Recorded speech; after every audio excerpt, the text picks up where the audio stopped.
मोदी नगर में चोरों का आतंक, चोर बना रहे व्यापारियों को निशाना। गाजियाबाद के मोदी नगर थाना क्षेत्र में दिन प्रतिदिन चोरों का आतंक बढ़ता जा रहा है। आपको बताते चलें कि 13 जनवरी की रात्रि लगभग 1:30 बजे पारस मोबाइल गैलरी पर चोरों ने धावा बोलकर लगभग 14 लाख के मोबाइल व कैश पर हाथ साफ किया था, जिसका खुलासा अभी तक पुलिस नहीं कर पाई है।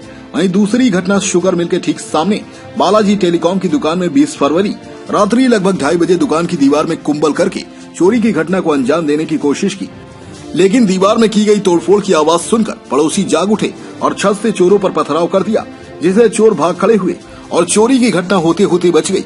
चोर लगातार पुलिस को खुली चुनौती दे रहे हैं। चोरों के हौसले इतने बुलंद हो चुके हैं कि बालाजी टेलीकॉम की दुकान पर ठीक पहली घटना की तरह 25 फरवरी की रात 12 बजे दोबारा चोरी करने का प्रयास किया, लेकिन पड़ोसियों की सूझबूझ से चोर अपनी साजिश में विफल हो गए।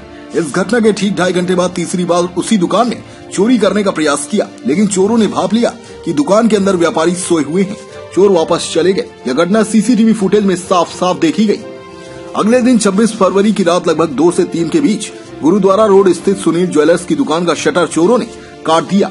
उसी दौरान आसपास के रहने वाले लोगों ने चोरों को पकड़ने की कोशिश की, तभी चोर वहां से भाग निकले। उसके लगभग 1 घंटे बाद चोरों ने फिर गुरुद्वारा रोड पर ही राज ज्वेलर्स की दुकान पर धावा बोल दिया। राज ज्वेलर्स के चैनल के ताले को काट दिया गया। उसके बाद शटर को भी काट दिया गया। चोरों ने दुकान के अंदर घुसकर लगभग 15 लाख रुपए के आभूषणों पर हाथ साफ कर फरार हो गए। इस घटना से पुलिस में हड़कंप मच गया। दिन निकलते ही सैकड़ों की संख्या में व्यापारी नेता अमित गोयल के नेतृत्व में थाने पहुंचे और अधिकारियों का घेराव किया। व्यापारी नेता अमित गोयल ने क्षेत्राधिकारी व थाना प्रभारी मुनेंद्र सिंह से इस घटना का जल्द से जल्द खुलासा करने की मांग की। वहीं निर्दोष खटाना ने कहा कि जिस प्रकार शहर में दिन प्रतिदिन चोरियों की घटनाएं बढ़ती जा रही हैं, उससे व्यापारिक वर्ग चिंतित है। मोदी नगर क्षेत्राधिकारी व थाना प्रभारी मुनेंद्र सिंह ने व्यापारियों को आश्वासन देते हुए कहा कि पुलिस आपकी सुरक्षा के लिए है और हम सभी आपके साथ हैं। इस घटना का जल्द से जल्द खुलासा करने का प्रयास किया जाएगा। होनी चाहिए अपराधी साला सही अपराधी को बिल्कुल आपके सामने लाकर रखेंगे। केस से ही खुलना चाहिए, बस केस से खुल जाएगा तो ऑटोमेटिक सब चीज मिलेगी। अब कितनी मिलेगी क्या पता और किसी की भी मिल जाए आपके साथ साथ। चोर तो चोर है, बाद में सेम घटना हुई है। यस, चोर तो पता मैं कर दूंगा तब हमें दूसरे का पता। बहुत लोगों ने नाम बताया लेकिन सामने आया अभी तो सुनसान इलाका ये चलती हुई रोड है। अब बोले तो आप लोगों की गाड़ी हमेशा खड़ी रहती है। बड़े सच्चाई है, कमी हमारी भी है। सब बड़े बड़े व्यापारी हैं, कोई चौकीदार नहीं है, तो इस चीज पर भी हमें भी ध्यान देना पड़ेगा। चलो उसके बात करेंगे। वो तो आपका अपना विषय, लेकिन चौकीदार। अब हम पहुंचे हैं पारस मोबाइल गैलरी पीएनबी के बराबर में, जहां 13 जनवरी में भी चोरी हुई थी और बड़ी मात्रा में 14 लाख रुपए का नुकसान व्यापारियों को हुआ था। आइए बात करते हैं व्यापारी से। राहुल जी, जो चोरी आपके यहाँ हुई थी उसमें कितना नुकसान हुआ था? करीब 13 से 14 लाख के आसपास का नुकसान हुआ था। उसमें कुछ कैश भी था या मोबाइल वगैरह थे? मोबाइल ही थे, कैश कुछ नहीं था। अच्छा, इसमें पुलिस की द्वारा क्या तहरीर आप पर कार्रवाई की गई है? अभी तो चल ही रही है। मैं जब भी जाता हूँ तो कह रहे हैं कि आपके नंबर जो मोबाइल नंबर के IMEI नंबर जो होते हैं वो सर्विलांस पे लगा रखे हैं। प्रक्रिया चल रही है, इसी प्रकार का आश्वासन प्रशासन दे रहा है। तो सिर्फ आश्वासन ही दे रहा है, मतलब कोई ठोस अभी तक नहीं? संदिग्ध में अभी तक कोई भी किसी अभी कुछ नहीं मिल पाया, कुछ नहीं हो पाया अभी। जैसा कि आप देख रहे हैं, राहुल जी ने बताया कि अभी तक कोई भी सुनवाई, अभी तक इनकी कार्रवाई नहीं हो पाई है, कोई अपराधी नहीं गिरफ्तार हुआ पाया है और लगभग 13 जनवरी में। अब हम आपको लेकर आए हैं बालाजी टेलीकॉम गत अभी चंद दिनों पहले ही यहाँ पर भी चोरी का प्रयास किया गया था। अभी दीपक सोनी से हम आपकी बात करते हैं और बताते हैं कि इसमें क्या मामला है। दीपक जी, क्या घटना घटित हुई थी शॉप पर? दीपक सोनी, बालाजी हमारी दुकान मोदी शुगर मिल के सामने बालाजी के नाम से है, जिसमें 20 फरवरी 2021 में रात्रि करीब 2:30 बजे करीब हमारी दुकान की दीवार पीछे से काफ़ी गेट तोड़ दी गई, चोरी करने का प्रयास किया गया, जिसमें कि पीछे रह रहे क्वार्टर्स में पड़ोसियों के द्वारा जाग होने पर उन्हें हटाया गया, पकड़ने का प्रयास किया, लेकिन वे भाग गए। 3 से 4 आदमी की संख्या थी और हमें फोन पर सूचित किया गया। हम आए, हमने 112 पर कॉल करी, पुलिस आई, पुलिस ने देखा, हमने तहरीर लिख करके पुलिस को दी, पुलिस ले गई और हमें किस तरह की कोई रिसीविंग नहीं की गई। 2 दिन तक हमें बड़ी मशक्कत के बाद में तीसरे दिन इंस्पेक्टर साहब मुनिंदर सिंह जी के पास जाकर के हमें रिसीविंग मिली। उसके बाद किसी तरह की कोई गश्त नहीं है यहाँ पर, किस तरह की कोई हमारी सहायता नहीं करी गई।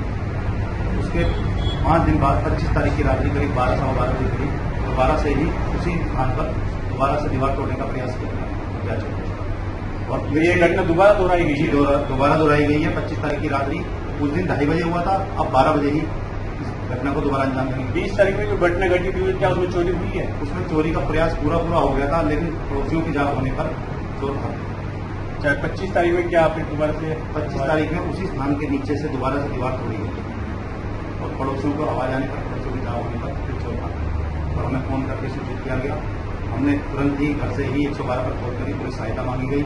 हम दुकान पर आए, हमें रास्ते में मोदी मंदिर के पास एक पुलिस गाड़ी खड़ी मिली, हमने उनसे सहायता मांगी। वो गाड़ी हमारे साथ आई, उन्होंने देखा, उन्होंने देख करके मुआयना करा और हमसे माल सारा निकाल कर ले जाने की बात कही। बढ़ती जा रही हैं और व्यापारियों को निशाना बनाया जा रहा है, इस बारे में क्या कहना चाहेंगे? इस कोरोना काल के बाद व्यापारी सड़क पे आ चुका है। सरकार चाहे केंद्र की हो या प्रदेश की हो, व्यापारियों की मदद करनी चाहिए। उन्हें आर्थिक पैकेज चाहिए थे और अब उसके बदले में यहाँ पे चोरी हो रही है, डाके डल रहे हैं।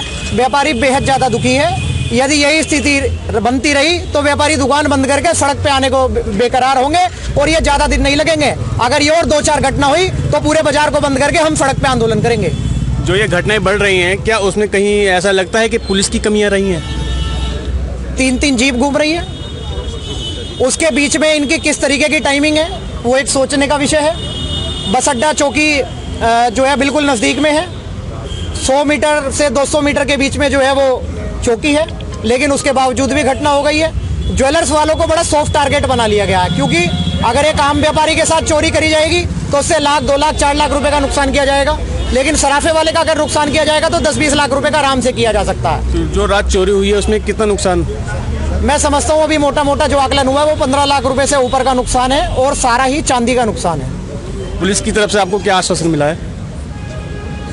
मान्यवर जो मुनिंदर सिंह जी हैं उनकी तरफ से हमें आश्वासन मिला है।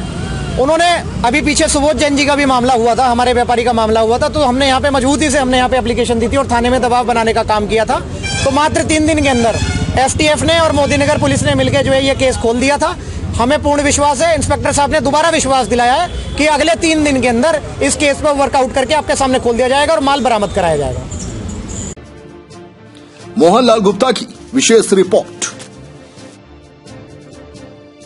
देश दुनिया की हर छोटी बड़ी खबर देखने के लिए हमारे M4U न्यूज चैनल को लाइक एवं सब्सक्राइब करें और बेल का आइकन दबाएं और हमारे M4U न्यूज चैनल पर समाचार एवं विज्ञापन देने के लिए संपर्क करें।